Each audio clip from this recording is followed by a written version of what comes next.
And welcome to Live in Las Vegas here on News Talk 720 KDWN, streaming worldwide. KDWN.com. I'm Dave. He's Chad. Joining us today in studio, very special guest, a guy that's going to be with us every single week here on the show. Raymond Bullish Bryant, General Manager, Sahara Coins and Precious Metals. What's happening, big guy? Oh, not much, man. Glad to be here with you guys. And it's great to have you on. Now, Ray has joined us a couple of times, Chad, over the last month, talking about precious metals, about the stock market, about where you can go to land some safe money. And we're going to go into more detail about 215 today with Ray. Guys, I got to start off the show like everybody's talking about the tragic death of Robin Williams. Apparently died from a suicide. I got to tell you, this really affects me, Chad. I mean, Robin Williams was somebody that meant a lot to me as a performer. Good Morning Vietnam basically gave me the inspiration to go into radio, to want to be a disc jockey or whatever that meant at the time. And I look back now at his career, and we're going to talk about some of his best movies, and I'm shocked. Yeah, I'm shocked as well, and I feel the same way. You know, we were kind of talking about this off the air. Normally, when celebrities die, you know, I always wonder why people get so emotional about it. Because, like, you don't know this person. It's not like you were friends with them. So why are you so emotional? I mean, it's sad that the person's dead, but I have to admit, this one kind of hit me a little harder than I anticipated. I woke up this morning a tad depressed. I mean, Robin Williams.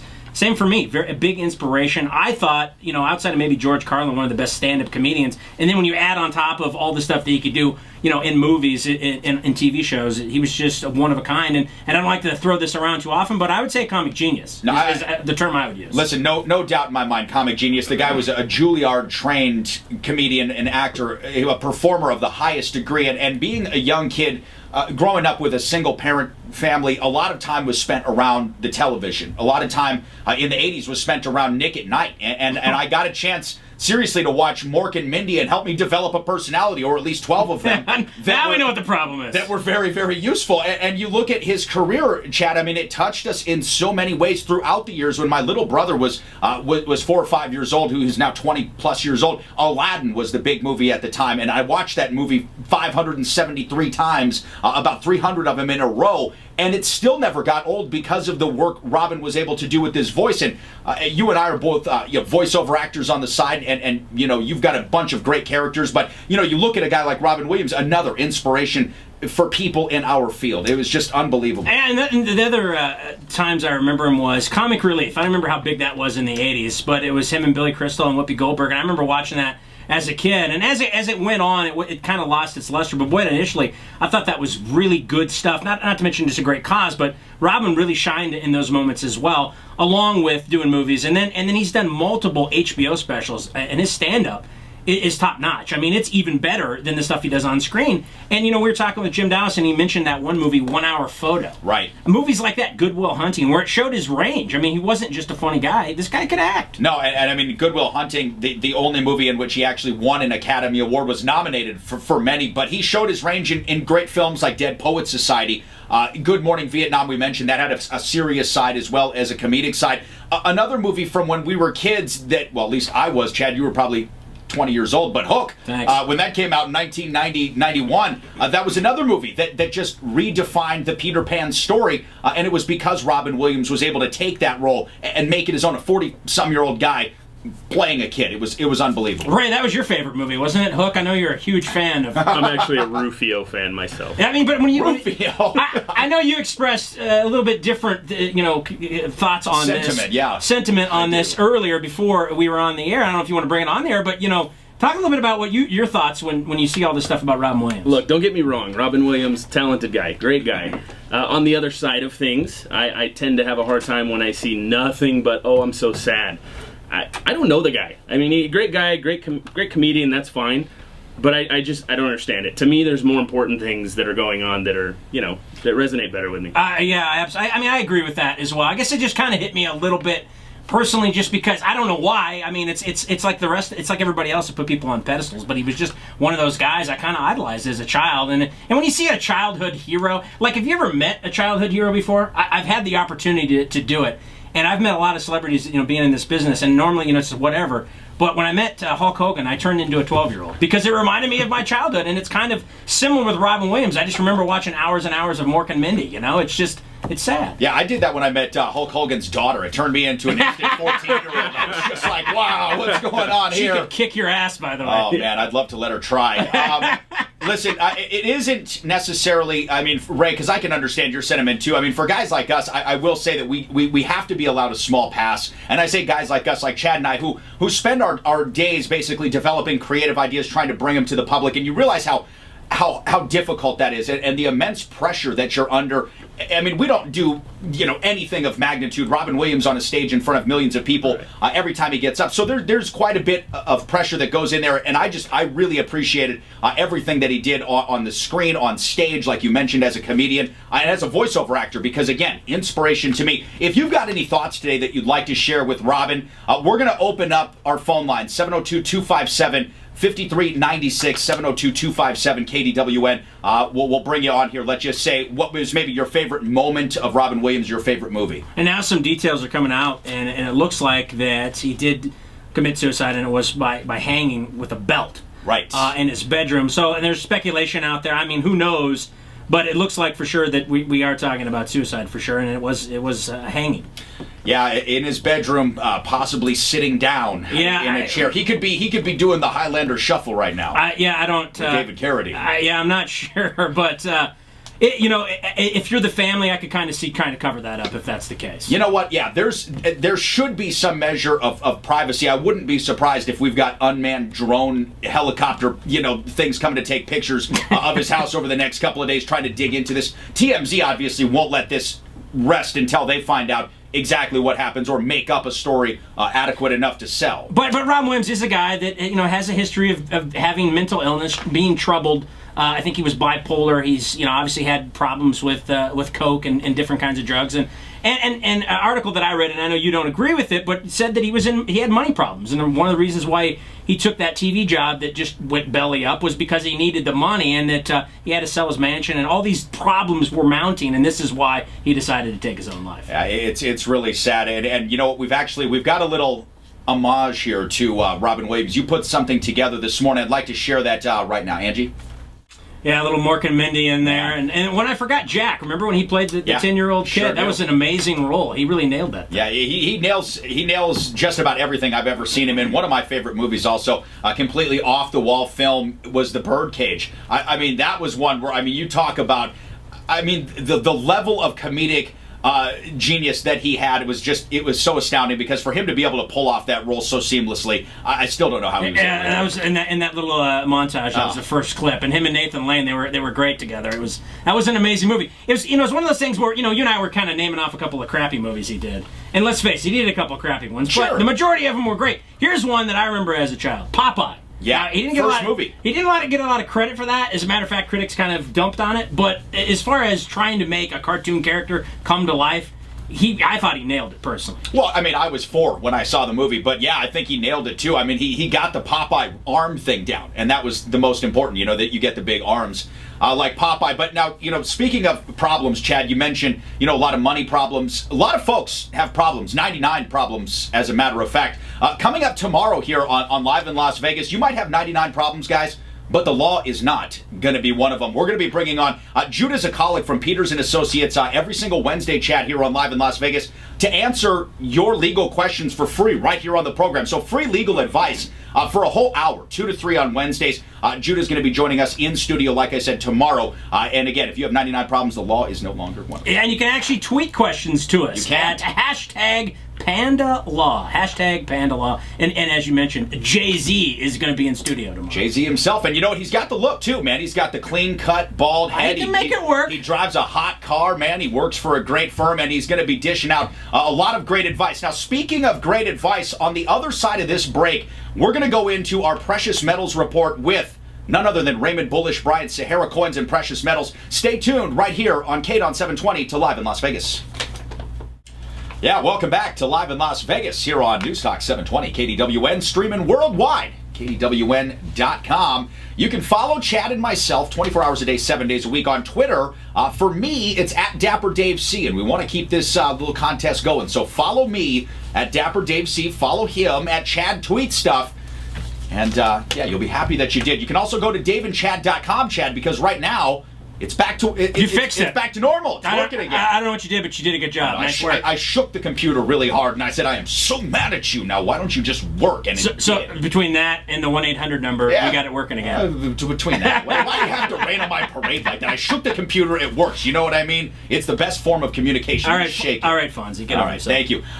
Again, we are going to be talking to Ray in just a second here, Sahara Coins. But first, guys, we have to take a look at our Rebel AC heat check. It's currently 93 degrees here in the valley. A predicted high today of only 95 degrees. Great stuff. Now, remember, if you have any problems with your office or home air conditioner, call the only guys we do here at the station. I mean that. The only guys that fix the Beasley Broadcasting radio station air conditioners, Joe the AC guy, and Rebel Refrigeration and Air Conditioning at 702-734-7750, 734-7750. And now, without further ado, let's jump into it with Big Ray. Yeah, Ray, bullish. Brian, Ray, are you still bullish on precious metals? That's my first question right out of the gate. Absolutely, it never stops. Of course you are, because I know I am. I get excited on days when the market goes down. I know other people, they get depressed. I love it. I think it's good. I like when the price drops because that means I come down and see the guys at Sahara Coin and start stocking up. So right now, I mean, gold looks pretty strong. It's at 1309. But silver, for whatever reason, was above 20 and now has dropped down to 1995. What's going on? That's a good question. I think everybody's asking that same thing. The last few weeks, it's been hard to tell you exactly what's going on because it's not following any sort of path that it normally does. As far as silver, I can't tell you. I think it's undervalued. Well, I think so too, because when you look at it historically, like let's say if you just take the 80s for example, when gold was at $800 an ounce, comparatively, the pricing's so far off. I mean, we're at $1,300 and $20 for silver. It should be in the neighborhood of $40 to $50 as it stands. Right. Not to mention all the suppression that goes on. I was reading this article about how all of the futures contracts right now are long and not short, so it looks like the predicted future of precious metals, unless something dramatic goes on geopolitically, is probably going to stay in the range that it's at. And basically, it's been in between 1280 and 1340, and it can't break that hump. Right. We've seen it sit around there for quite a while. A lot of the guys that are coming in and buying are, they're loving this market. To be honest with you, they're coming in just strong. And when you look at it, I mean, as far as the year goes, I believe gold is up 9%. Yeah, it is 9% rise this year. And then the other metal the precious metal you guys don't really necessarily deal with a lot is palladium, is really high as far as historically going, because it's up a 13.5-year high since 2002. And you and I are kind of trying to look into what that's about, and I don't know if we necessarily came with an idea on that. Yeah, it's an interesting metal. We do see it from time to time, but like you and I were looking at, some of the uses of it are just kind of odd. They're not anything major that we can seem to find. No, I don't know why people are jumping on the palladium bandwagon, but they certainly are. And then platinum right now at 1464. And when it comes to like platinum, I mean, you guys aren't really dealing with that a lot as far as people coming in and buying off the street, are you? Here and there. We do a little bit of it. I have a few customers that love platinum. And again, there may be something there that we just don't know. Yeah, absolutely. Now, the other side, obviously, the Sahara Coins covers is the collectible side of it. Something that I know Dave and his son are kind of into, but something that I've always been interested in, and I've really pretty much I've always kind of collected bullion. I've always been into silver and gold bullion, but I really haven't gone into the collector side of it. Where would you start for somebody that's never really done it before? What I would tell you to do, because you know what it's like to collect, but now it's about collecting those. What I would have you do is go through like a red book, figure out the things you actually like to look at physically. Once you know you like to look at what you're going to own, it becomes fun to go buy it. You start buying the collectibles. You can start out with low-end stuff, and you slowly start raising up. The best piece of advice I could give you, buy the best coin you can afford. Don't buy 100 cheap coins, buy one really nice coin. That coin's going to have a lot more value later, and there's going to be a lot more people looking for that coin. So, like, I remember for a while, I don't remember what TV show or movie it was. It was something about the three-legged nickel, buffalo nickel. Yes, three-legged buffalo. I mean, are those the kinds of things that people are looking for? How does that work? Absolutely. That's a really sought-after coin. There's a lot of coins. There's common date stuff. There's millions of them. You can go get them anytime. A three-legged buffalo, not the case. That you're gonna have a hard time getting. So when you find one, they're not cheap. Now I have gone through a lot of my silver coins to look to see if there was anything valuable, and I've looked in the red book, And it has a lot to do with when it was minted, where it was minted, and how many were minted, right? As far as the value goes. And then condition. Condition is the final key that'll tell you if it's been scrubbed and destroyed, it's not going to be worth anything. As long as it's been kept in decent condition, you may have some great value there. Again, real quick, I was just going to reset here on with Ray Bryant, Sahara Coins and Precious Metals. Ray, the website, SaharaCoins.com, if I can change course a little bit, has a lot of great information on new investors, ways that folks that are uninitiated in the world of coin collecting, about investing in precious metals, they can find out some great stuff. You actually call it Sahara Coins University. Yes, we actually started doing informational videos, so beginners or intermediate or long-time collectors can get on there, watch the videos, learn things like how to detect counterfeits, what coins are high value, what aren't, things to look for when you're purchasing to make sure you're purchasing smart. Now, when you talk about counterfeits, are you talking about counterfeit bullion, or are you talking about counterfeit minted coins? It'd be both. There's both. Yeah, you can learn how to detect both. Nowadays anything that's worth anything is counterfeited. Yeah, I know there for a while. I know we've talked about it multiple times, but I know like in New York and stuff, especially when you're dealing with high volumes, like 10 ounces and above. There's been some cases where tungsten has been in the middle of these right in the bars. Center of a gold bar. Yeah, you're buying $2,000 worth of gold for 10 grand. No big deal. So when you're dealing with your dealers, when you're getting your gold and your silver, I mean, right now, are you seeing? I mean, is there a huge demand? Are you having a hard time keeping up? Or has that kind of leveled off a little bit? It's a pretty level field right now. It's a constant stream we have going. People are really eating up the 1 ounce gold and silver. But yeah, overall the big large purchases, they're here and there. And Ray, I mean, you talk about purchasing some of this stuff. Obviously, gold and silver are an investment. You guys have done a great job at Sahara Coins and Precious Metals about reaching out to a younger audience. I mean, I was over at the store this weekend while there was a little birthday soiree going on for one of the employees. And there's young kids coming in with their father, a 10-year-old, well, he's maybe 12 years old, but a young kid that's astute enough to realize that he could waste his allowance on perhaps another Xbox 360 game, which he can totally, download online, or he could come into your shop and put some money into something that could make him money.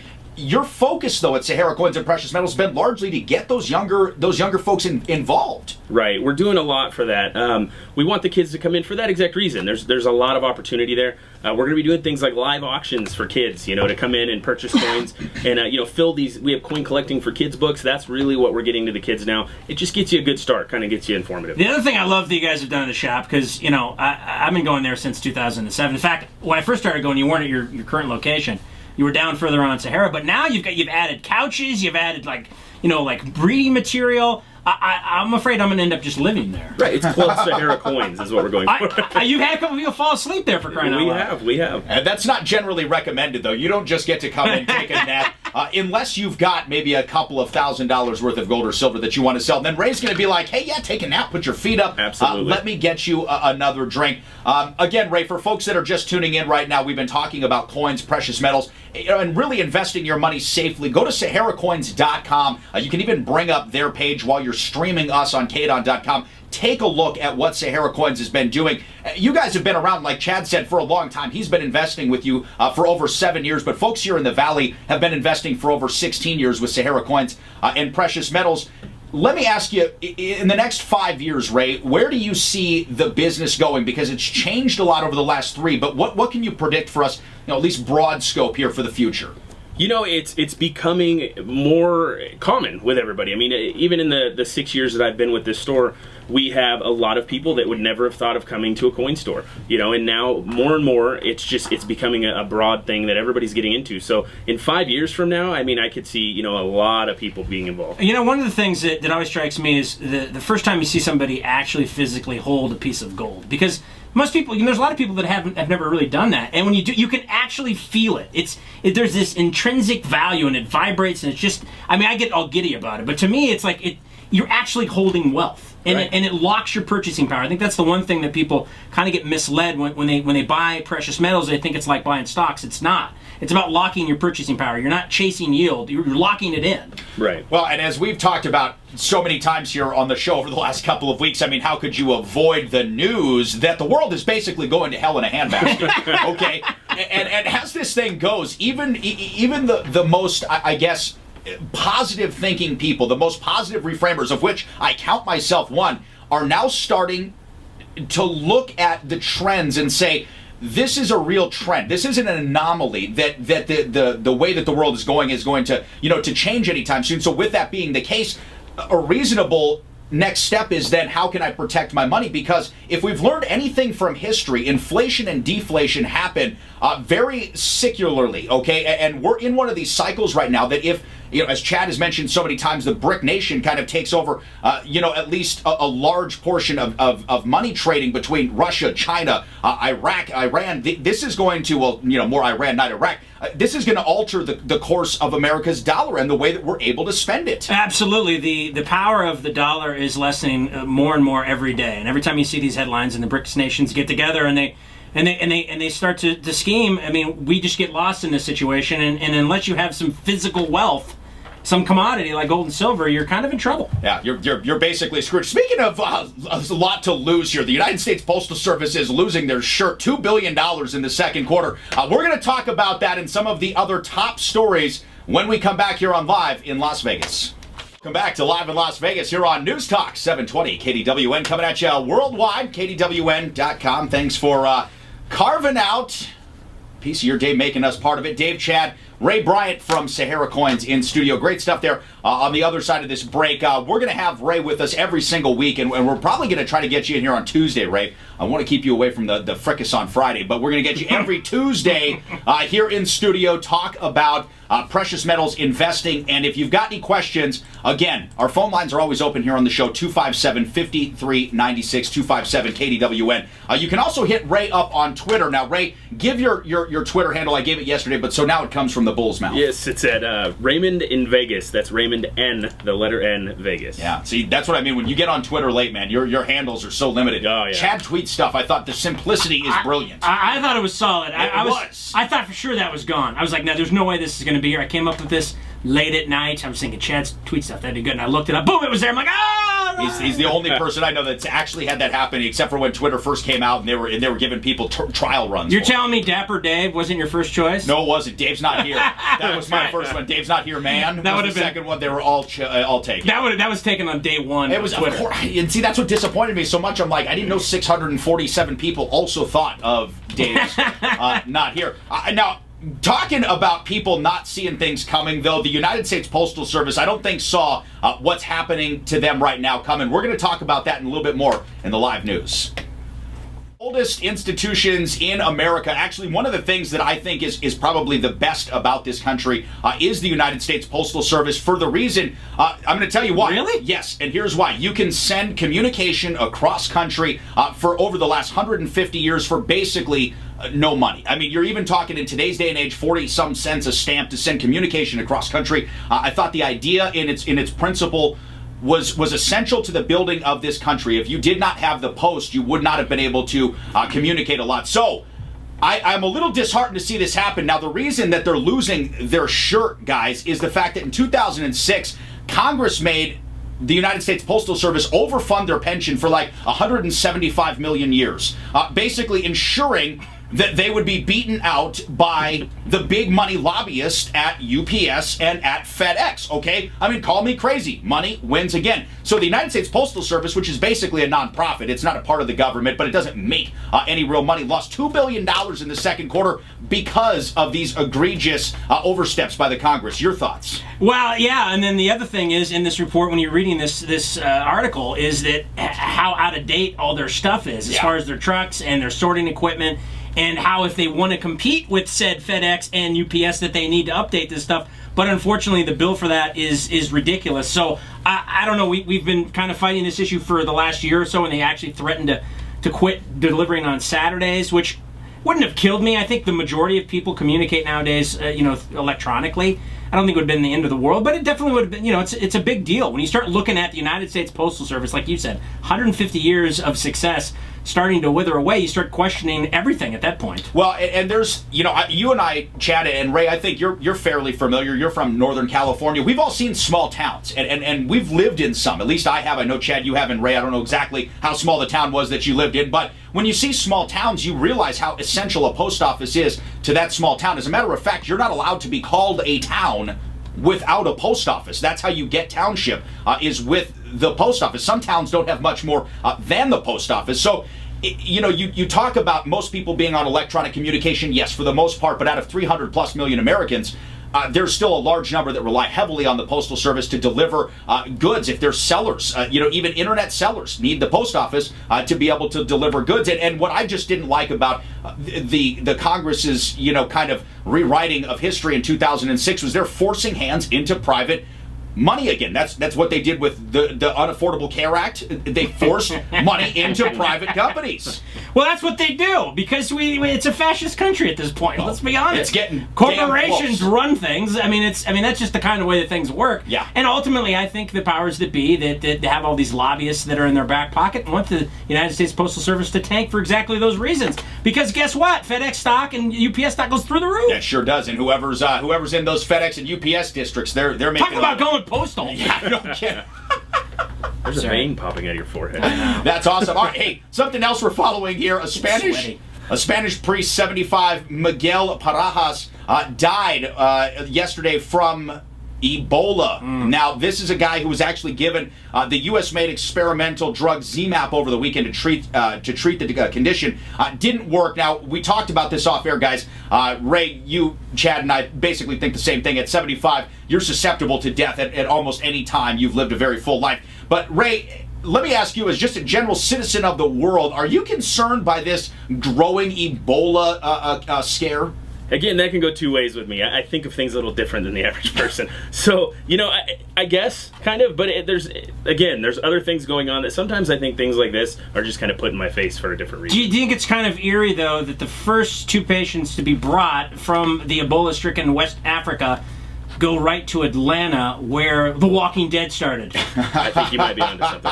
I'm being serious. This is a theory that he continues to try to nail home. And when we go around I know he likes zombies too, so I just threw it in there. Listen, we all love zombies, except for when it really breaks off. When they attack you. Listen, the only thing for guys like us and Chad, you're probably the one amongst us who would be the happiest when things go down. What? Don't say that. No, you're going to be like, I've been waiting for this. I'm prepped up. I'm ready to go. I've got my silver. I've got my gold. I've got everything. And guess what? We're going to be coming over to your place like Chad. So listen, man. I will be gone. There's this thing in your truck. Is there sitting there? Because we'd love to get out of here. You're going to be like, I don't know. I told you about the zombies, though. Yeah, exactly. Well, I just think it's interesting. I'm not saying there's anything to that. But when it comes to Ebola, though, seriously, this situation in West Africa is out of hand. Specifically, Liberia, where the problem that I see there, mainly because of the fact that it's a third world country, they don't necessarily have all the facilities and equipment and stuff. They're having a hard time containing this, and now 40 of the health workers that were helping the people that were afflicted with Ebola are now infected. And this just gets worse and worse. I think at some point they got to think about shutting down travel, or at least restricting it heavily. Yeah. Well, I would think that's, if there's ever a time, now might be it. Now, speaking of having a hard time containing things, guys, the next story that we're going to talk about here is with our own border, something we're having a very hard time containing. Filmmaker James O'Keefe, most known for putting together a patchwork about the political activist group Acorn, recently crossed over in Texas, dressed up, guys, get this, as Osama bin Laden. He films himself coming over in a bin Laden mask, in fatigues, looking very similar to the deceased bin Laden. And this was all to prove a point that our border is so woefully unsecured that even Osama bin Laden himself could walk through. Now, the folks down at the border control, had this to say: well, we can't be everywhere at once. Oh my God. I mean, really? That's what you're going to say? You can't? Don't say that. Oops. Lie to me. Yeah, no, seriously, it's like they're not even trying. And when you factor all this in, think about all the disease we've just been talking about. Wouldn't that be the first place that you might want to secure is your own border? But no, where are we? We're in Iraq, we're in Afghanistan, we're in Israel, we're in here, we're there, I mean, we're everywhere but where we need to be. And I think that although this guy is kind of a jackass, this James O'Keefe guy, he proved a pretty good point. I mean, and when you watch the video, it's pretty much a slap in the face. I mean, he's totally looks like Osama bin Laden. Yep. Coming in the country, no one hassles him. Well, Ray, let me ask you, because you're obviously in the business of protecting money. Sahara Coins and Precious Metals does just that. You kind of put your today's cash into a place where you can save it for tomorrow. Do things like this help your business? When you see folks like us here on the media platform, talking heads, so to speak, talking about the border insecurity, does this boost sales for Sahara Coins? This type of thing definitely does. I mean, a lot of the customers we deal with, they come in and this is what we talk about while we're selling you coins. So yeah, it definitely does. I mean, it's, you know, the world's crazy, and our border, I think, is the craziest part of it right now. No wonder he's happy with the chaos and turmoil. He's like, guys, I tell you what, I've got the recipe for you. Come on down here to Sahara Coins. We'll fix you on it. Yeah, I need 2 silver eagles. And did you see Osama bin Laden cross the border without getting hassled? That's pretty much the whole conversation. Yes, absolutely. That's great. Well, Chad, you know, again, let's just talk again here. James O'Keefe, he's a conservative activist, but putting this out, you know, to the public, I think raises a couple of, you know, pretty grave concerns. And that, of course, is, you know, active terrorists coming across our border. You know, we haven't really heard a good alternative solution to border security. At this point, and I'm just asking for your specific opinion, what do you think we could do? Well, I think that, you know, as far as the commander-in-chief, he could definitely do something by using our armed services. But I think as governors, I think Rick Perry is the first guy to take steps to using the National Guard. Why not? All hands on deck at this point. I mean, however we got to get it done, we got to get it done. We just can't let it, you know, collapse the way it has. See, I'm gonna offer this up, and we've talked about this a couple of times here on the program, and really, I hate to say it because there's so many wonderful things to do down in Mexico. It's a great country, but impose economic sanctions on Mexico. They're not enforcing their border. No more travel, no more trade, no more vacations. That would work too. Mexico closed down. Fix the border. All right, guys, it's 2:45 here on Tuesday. We're going to step aside, take our final look at traffic here on Live in Las Vegas. When we come back, Chad, Ray, and I taking on the sports in Sports Carnival. Stay with us. It's here on News Talk 720 KDWN, the most fun you're allowed to have on talk radio. That much is a guarantee. I'm Dave. He's Chad, and joining us today in studio, Ray Bryant, General Manager, Sahara Coins and Precious Metals. Visit them online, saharacoins.com. Now, Chad, coming up tomorrow, we're going to start another weekly series with one of the most prestigious lawyers in town, Judah Zakalik from Peters & Associates, joining us for everything under the law. Now, Peters & Associates has been long known for a bankruptcy and short sale law firm. They are now handling just about everything. They're also doing motorcycle cases, Chad, something that I know a lot of folks are going to be interested in. So big stuff tomorrow with Judah Zakalik, everything under the law, Peters & Associates, absolutely free legal advice. So put our number in your phone now or write it down next to the phone, or if you're listening to us at home, jot this down, 702-257-5396, 257 KDWN. Or if you want to use social media, if that's your druthers there, you can do hashtag Panda Law. Hashtag Panda Law. Any question about the law, and Jay-Z's going to handle it for you tomorrow. Absolutely. It's great stuff there. I love the hashtag. It's very fun. I actually use that in conversation. Somebody thought I was a moron, but I was using it to make a point. Yeah, sometimes I use hashtag just for fun. Yeah. And not that it's real. No. I just that hashtag awesome. End a sentence with hashtag whatever. And people like, now it's like, well, that guy's cool. Exactly. You're a hipster, man. Look at you. You're gonna fit right in downtown. Let me tell you what. Absolutely. Good stuff. All right, guys, we got a lot of sports going on. It's really crazy to have this much good stuff going on in August. We're going to tackle that all right now with you here on the Sports Carnival. All right, first thing up here, guys, and Ray, of course, I want you to chime in at any time with us. A new report that comes out says Bills fans are the drunkest in the NFL. Now, Chad, you and I have got some specific knowledge with Bills fans. We were lucky enough to take a trip with a company down to Southern California to watch a Bills-Chargers game, and boy, these Bills fans, they live up to their reputation. Yeah, you know, I kind of forgot about that because really they're Bills fans, but they live in Vegas. So they're not directly from Buffalo, but they lived there at one time, and these guys eat, breathe, sleep, and drinking. I mean, that's what they do from start to finish. I mean, I don't think there was a sober person on that bus. No, except for me. There was a bunch of, I was going to say except for you. Which was miserable, by the way. All the Bruce Smith beer steins that go around, I mean, they just, tons of paraphernalia. And I think that it's a great distinction for Bills fans because if you're the NFL and say you're Donald Trump or perhaps Bon Jovi and you're looking to buy the team, concessions is a very big part of your business. If you've got the drunkest fans, I mean, right there, I mean, that's a win. Well, let me tell you this. If you're Bon Jovi, look out, because Bills fans, you're on their S list right now, and they'll come after you, and they're drunk.